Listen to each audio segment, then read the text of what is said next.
This is the Horse Radio Network.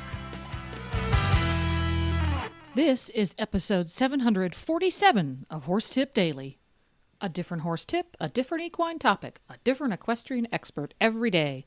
Horse Tip Daily brings the world of equine knowledge to you, one day at a time. Today's tip is brought to you by Dr. Rose's Remedies All-Natural Healing Salve.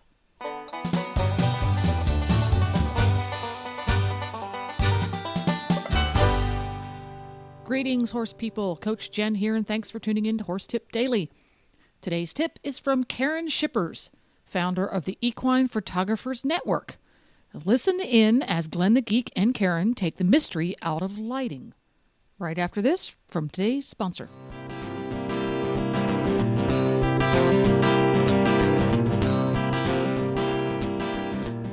Today's podcast has been brought to you by Dr. Rose's Remedies All-Natural Healing Salve.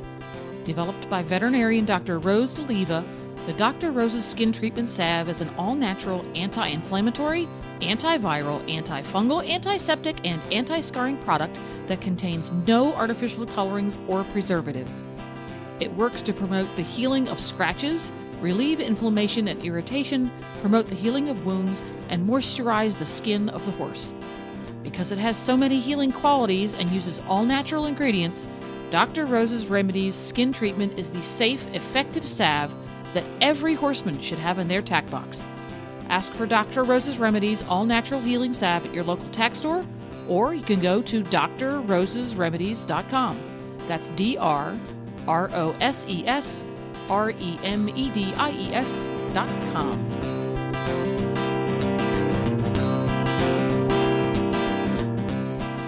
Today we're talking about lighting, and it's probably one of the most important and frustrating things that professional photographers deal with. That's for sure, and I mean, as many of us say, light is the photographer's paintbrush, and so, we look for the light. And actually, these days, the cameras are a little different from what we were used to in the film days, because when we were shooting film, we weren't able to shoot under very dark conditions because the film just couldn't take it. If we couldn't shoot at an ISO of 800, which was very high, we would just pack it in because that was it. Now, these days, many of our cameras have ISO, that is the film speed of the camera, up to 5,000. Some of the higher-end cameras are amazing at what they can do in low light. So this gives us quite a bit more flexibility. Now, one thing that all photographers really need to avoid is very harsh, bright, overhead midday light. So usually when I'm out on my trips, you'll see me out shooting early in the morning or late in the evening when we have the really beautiful light. But there's no reason why you can't also be shooting during the day too, as long as you're aware of your light, how harsh it is, and especially your shadows. Now, gray horses are a pleasure to shoot. They don't need a lot of light, but they're much more forgiving. On the other end of the spectrum, you have your black horses, which they suck up all the light in the world. They have huge shadows on them, so you really need to have a good direct light source that hits your black horse or your dark brown horse. Gray horse, as I said, is a lot more flexible as what you have for your light. I know we've all seen those crappy pictures of black horses that they just look like a blob. Yeah. Black horses are just a huge And challenge. I love black horses. They're my favorite. So. I know. That's one very frequently asked question is how to get good pictures of black horses. And the biggest challenge of all in the photography world is shooting a black horse on a sunny day in the snow. And, it's doable, but it's so hard because most cameras don't have the range of exposure to expose both for the very dark black and the very bright white. So you're better off with a bright overcast day if you're going to shoot in the snow just to tone down all that harsh light that's happening. And bright overcast really will solve a lot of your problems with the shadows, which direction you can shoot. It gives you a much more rich, saturated color in your horse.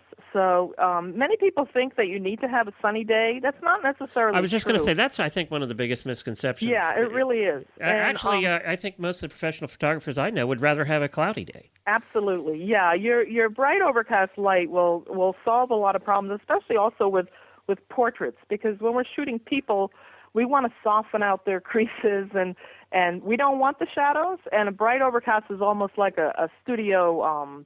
High def has been terrible for us people who don't like all the creases showing. There's a lot that you really don't want to see.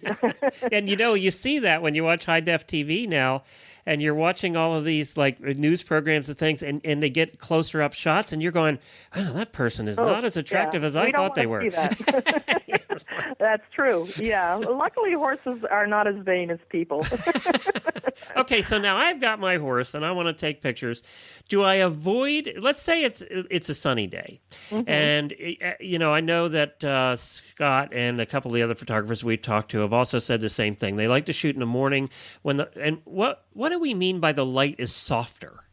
Well, it's more golden. Because the sun still may be out, but Yeah, the higher the sun goes up in the sky, the brighter and more direct it gets, so the deeper your shadows are going to be. When your sun is low in the sky, you have a nice golden light, and it's going to give you a more even light on your horse. So, and also, I mean, this is a little more advanced, but when we have the low evening or morning light, there's a lot more we can do creatively as far as shooting with a backlight. Like if we wanted to shoot a silhouette, we have a nice ridge line, and we have our horse or horse and rider going over this ridge line, and we're shooting into the sun, and as the horse goes in front of the sun, we've got a perfect silhouette. This is not anything that we could ever create with the sun high up in the sky.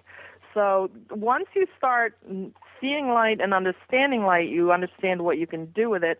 And I mean, the rule is to always have your horse lit with you standing, parallel to the horse, and the sun coming over your shoulder, so that your horse is lit well. And once this is good for your standard photos, like your confirmation shots and something that you want to just have as a good standard photo. But once you understand this rule, there's no reason why you can break them and do the backlight and the silhouettes and the side light. And once you start seeing light, it's just what you're always looking for. And also, the opposite end of the light is your shadows. And very often, we'll have a beautiful halter shot, but the horse is angled in such a way that his head is throwing this horrible shadow of his head and neck onto his body. And we're not even aware of this while we're shooting, but when we see that photo, we see that, we didn't have the horse angled properly to the sun, and we've got this very deep shadow that now this is the only thing you see in the photo. So, now, do you want the so basically you as the photographer want the sun behind you? Yes. And that's something that we've always heard is you don't want to be shooting into the sun, you want to be shooting away from it, technically. And now with the shadows too, you don't want, if you're in the sun and your horse is in, let's say, a shadow of a tree or a building or whatever, that's not good either. Do you want both? It depends. I mean, okay. if you are trying to get a photo and it's the middle of the day and you've got huge, shadows and bright overhead sun, the way to solve this problem is to find some open shade. And this can be in the shade of a building, a shade of a tree, something like that. You don't want the dappled shade. You want an even open shade, and this will do basically the same thing as a bright overcast. It will get rid of your shadows and it give you a nice even light. And it'll be a lot better solution than having shooting in that bright midday sun where you're going to have shadows. And as I said, the range of your exposure, you're not going to be able to get a good exposure from your bright to your dark. You're either going to lose all your details in your shadows, or you're going to blow out some of your highlights, because your camera can only meter for, I think it's four stops, whereas the human eye sees something like 8 stops. So the camera's limited, and if you're going to give it a problem shooting in this harsh overhead sun, you've got a black horse that's very bright. You might have like white fences or something white. The camera is going to have real trouble giving you an exposure where everything has detail. You're either going to lose the highlights or you're going to lose the shadows. So to solve this problem, it's going to be harder with a black horse, but with a light-colored horse, if you find some nice open shade, that's going to solve that issue, and it's going to give you a much more pleasing photo. So a lot of beginning photographers don't really understand the open shade aspect of photography, but for portraits especially, you really, the first no-no is no bright sun in the face. You really need to get some open shade, and that'll smooth out all the lines, all the wrinkles, and give you an exposure that's much more pleasing than something with bright light. Very good. So anything else in light? Well, that's only the beginning, right. But it's really what sets photographers apart is their ability to see light, understand light, photograph light, do different things with it. We have our big event in Colorado every year, and we have a lot of overhead light, but we also have great dust, and the combination of dust and light is just, you can do the most amazing thing. It's not good for your equipment, but boy, do you get beautiful images, so it's kind of worth it. Light through water is amazing. Once you start seeing these things, there's just so much you can do, and learn the rules of seeing light, and then have fun breaking them, because those are where your really wonderful images are going to come from, with backlight and rim light and silhouettes, and just one little exercise that people can do, which really will help them see the light, is to on a sunny day, if they've got all day in one location, is to take a stationary object. It can be anything, a flower, a tree, their dog. Just, it's going to be the same spot, and every 2 hours, starting at sunrise, go take a photo from the same direction of this object, and then every 2 hours until the sun goes down, and then take all those photos and look at them side by side, and then look at what the light is doing. And this will give you a huge understanding for where the shadows go, what the direction of the light, the quality of the light, and that is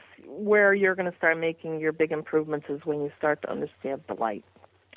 Very good. Well, what's going on in February with the Equine Photographers Network? Well, we have our call for entries out for our equine photo contest. You can go to equinePhotocontest.com. We have 5 judges for that this year, and 10 classes, both professional and amateur. We've got sponsors coming in with some great prizes. So this is the deadline for entries for that will be March 15th, and we are also expecting to have a couple of great workshops this year. One is with Gabrielle Boisel coming from Germany. She'll be in Colorado in June. And then we also have our annual Colorado Cowboys workshop and horse drive, which is about 800 horses and cowboys, and it's just beyond description. If you go to equinephotographers.org, go to events, it'll give you all the info there. And we're also trying to, while we're recording this today, we're working on getting a online course going with Kim Beer for Lightroom, for those people that are processing their images in Lightroom. She's a guru in the field and will help people work on their workflow, and it's a very powerful program that helps people process their images. Very good. Yeah, that's not actually a room. It's a software package. Yeah, it's Lightroom. It's part of the whole Adobe package, right? Well, thank you, Carien. Thank you so much for being here again. We'll talk to you again next month. And don't forget, everybody, it's equinephotographers.org, and you can become a member there, even if you're not a professional photographer, at equinephotographers.org. Well, there you go. To listen to more tips on taking better pictures and other photography topics, go to horsetipdaily.com and look for the handy Topics drop-down menu on the left. For a weekly dose of awesome interviews with equestrians of all sorts, as well as colorful commentary, you can tune into the Stable Scoop Show at stablescoop.com. Don't forget to support our sponsors here on Horse Tip Daily, because they make these podcasts possible. Today's sponsor has been Dr. Rose's Remedies All-Natural Healing Salve. Find them online at drrosesremedies.com.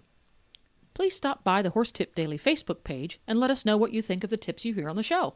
It's also a great place to tell us about topics you'd like to hear us cover on the show.